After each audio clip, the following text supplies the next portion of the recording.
Bonjour à tous, bonjour à toutes et bienvenue dans Tech24 au sommaire cette semaine. Le monde de l'agriculture tient salon à Paris. L'occasion pour Tech24 de se pencher sur le défi du 21e siècle pour les agriculteurs. Comment nourrir l'humanité ? On parlera des idées pour produire plus tech et plus responsable, des fermes verticales aux drones en passant par l'aide des microbes, oui.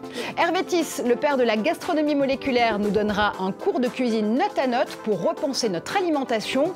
Et puis, puisqu'il faut changer nos habitudes, on apprendra avec des startups à devenir des jardiniers du quotidien. Agritech, c'est à suivre. Mais d'abord, nourrir 9 milliards d'êtres humains à horizon 2050. C'est le challenge auquel est confrontée l'agriculture mondiale. Et pour mieux nourrir l'humanité, il faut d'abord se pencher sur la façon de produire cette alimentation. Guillaume Gralet, les agriculteurs sont des start-upers comme les autres. Et justement, côté alimentation, ça leur apprend à maturer de nouveaux moyens d'innover. Aujourd'hui, il y a plusieurs techniques qui leur sont offertes. On va démarrer avec les fermes verticales. On en a déjà parlé dans cette émission, mais aujourd'hui, elles sont particulièrement au point. Oui, des fermes verticales extrêmement inventives parce qu'elles vont reposer sur plusieurs manières en fait, de nourrir les plantes. D'abord, l'hydroponie. Vous allez mettre les plantes dans l'eau et les aliments sont distribués à travers l'eau. L'aéroponie, on va utiliser la vaporisation permanente. Et enfin, l'aquaponie, ce sont les plantes vives avec des poissons et les déjections des poissons vont servir d'engrais. Ponie veut dire travail en grec, j'ai dû réviser un peu. Ce qui est intéressant, c'est qu'on va avoir ici des méthodes qui vont économiser beaucoup de place. C'est-à-dire que c'est très intensif en termes géographiques, donc on va pouvoir utiliser ça en ville par exemple, et même en termes de consommation d'eau. Alors ça a inspiré Philips Farming, mais ça a inspiré également certains Japonais qui ont reconverti une ancienne usine de Sony où un scientifique récolte 10 000 laitues par jour. Enfin, un ancien professeur de Cornell University a mis au point une ferme verticale dans le New Jersey qui fonctionne sur près d'1 hectare.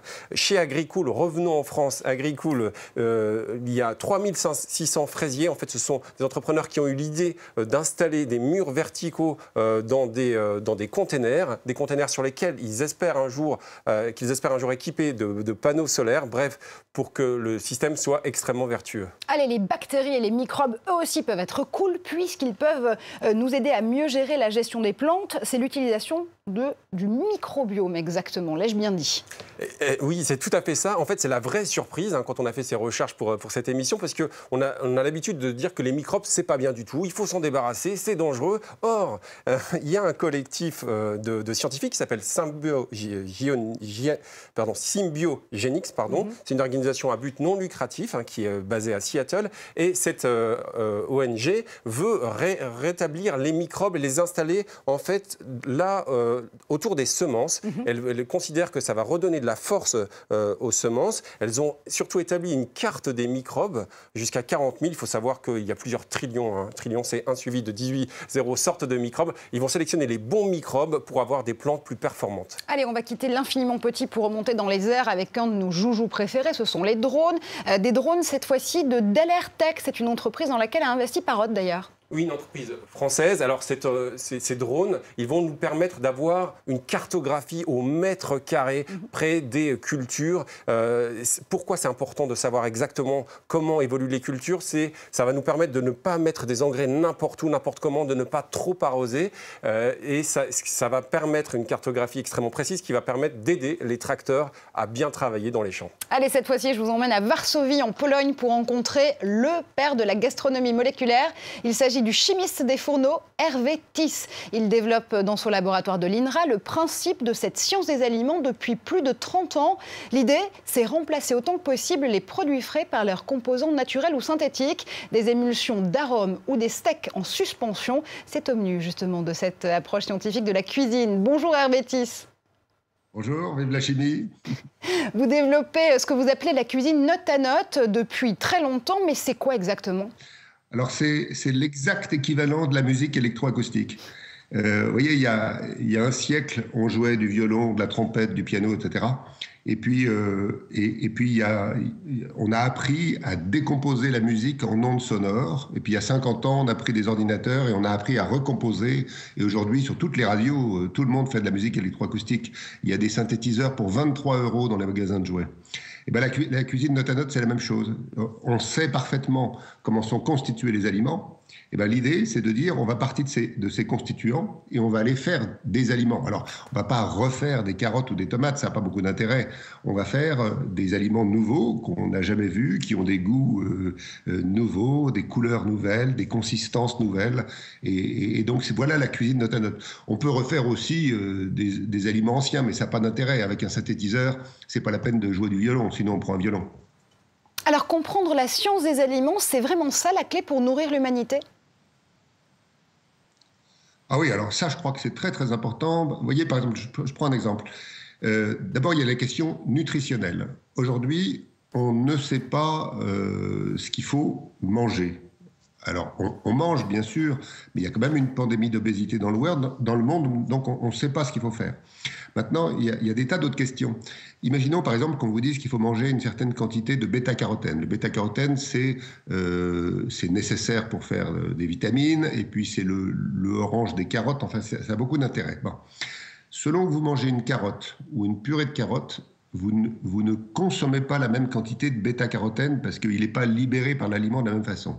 Donc cette question de libérer les nutriments, mais aussi les molécules qui donnent du goût, elle est essentielle. Donc c'est pour ça que je fais cette gastronomie moléculaire en particulier. On manque cruellement de connaissances scientifiques sur l'aliment aujourd'hui, et qu'il est très très important d'aller examiner tous les champs, c'est-à-dire aussi bien les sciences humaines, c'est-à-dire l'économie du marché de la viande, que, je vous disais, la physico-chimie de la libération des molécules odorantes, etc.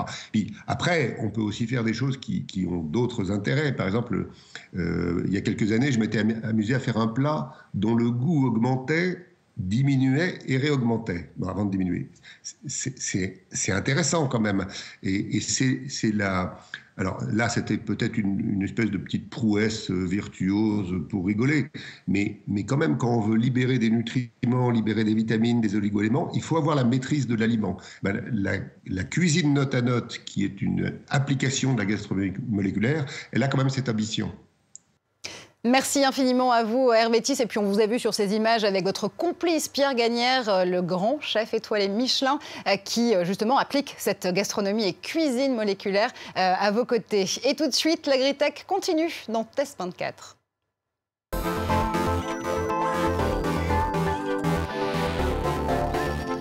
Et pour mieux se nourrir, chacun peut devenir jardinier du quotidien. C'est le do-it-yourself du jardin. Allez, on va prendre un cours avec vous, Guillaume. Et on démarre par une initiative qui s'appelle Ciel Montradi. C'est un potager pour les entreprises, si je le dis bien, avec une lampe à photosynthèse, terreau en galets de fibres de coco et construction en kit imprimé en 3D. Oui, on est dans le farming yourself, c'est-à-dire qu'on apprend soi-même à être un petit agriculteur du quotidien. Alors, l'histoire est extrêmement rafraîchissante de deux créateurs de Ciel Montradi, le nom est assez rigolo. Ils sont diplômés de l'école de management de Lyon. Ils ont commencé à travailler à la Défense, mais pour être honnête, ils s'embêtaient à Paris, voir uniquement des tours, ça ne les intéressait pas trop. Alors, ils ont décidé d'amener la campagne à Paris, d'amener la campagne dans les bureaux, à travers ce potager que l'on peut construire soi-même. C'est du hêtre qui vient de France. Et ces deux créateurs, ces deux entrepreneurs du Sud-Ouest, eh bien, ils permettent dans les entreprises, là où on se retrouvait avant à la machine à café, là on va se retrouver autour d'un pot de terre. Et ce pot de terre, on va y cultiver ici du basilic, mais également de la menthe. Tenez, je vous fais sentir, c'est très agréable. C'est du vrai basilic. C'est du vrai basilic. On peut également cultiver des pleurotes. Ce qui est assez rigolo, c'est qu'ils ont même créé des cours de cuisine et ça crée tout un esprit très positif dans les entreprises pour lesquelles ils travaillent. Allez, deuxième initiative, cette fois-ci, elle s'appelle Transfarmers, jeu de mots là aussi. Transfarmers, finalement, c'est une initiative qui est en train de développer un objet connecté pour finalement faire son propre compost en appartement. Effectivement, en fait, vous et moi, Marjorie, on mange beaucoup de fruits et légumes, en tout cas... 5 par jour. En tout cas, on devrait. Et savez-vous que les fruits et légumes, ça compte quand même pour 30% du volume des poubelles. Alors, ce volume, plutôt que de le mettre dans une poubelle et puis d'avoir un circuit de distribution classique, eh bien, l'entreprise Transfarmers vous propose de le mettre ici, dans cette petite boîte. Et ces déchets végétaux vont être récupérés. Alors là, ce sont eux qui travaillent vraiment par des verres. Il y en a qui sont installés ici, ils n'aiment pas trop la lumière, c'est pour ça qu'on ferme leurs petites fenêtres. Et ces verres, en fait, vont transformer ces déchets végétaux en compost. C'est-à-dire que lorsque vous avez 1 kg de déchets végétaux, vous aurez seulement 100 grammes de compost.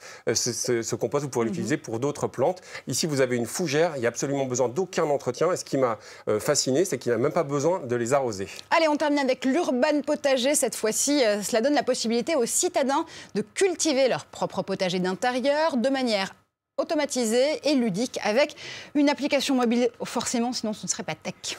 Oui, et là, il n'y a pas besoin de beaucoup de place. Vous avez également le petit potager qui est juste à côté de vous. En fait, on vous propose de brancher ce petit potager. Il y a une pompe à l'intérieur qui va nourrir en eau, c'est-à-dire que vous allez pouvoir partir plusieurs jours, voire plusieurs semaines sans avoir besoin d'aucun entretien. La petite originalité de ce projet, c'est que cette boîte est imprimée en 3D. Tout le monde va pouvoir se construire son petit potager pour son appartement. Merci infiniment de nous avoir aidés à cultiver notre jardin, Guillaume. Vous l'avez compris, c'est la fin de cette émission. Merci à vous de l'avoir suivi. On se retrouve très vite en plateau, évidemment, mais surtout sur Facebook et sur Twitter avec le hashtag Tech24 pour commenter ensemble l'actu numérique. Restez connectés, à très vite.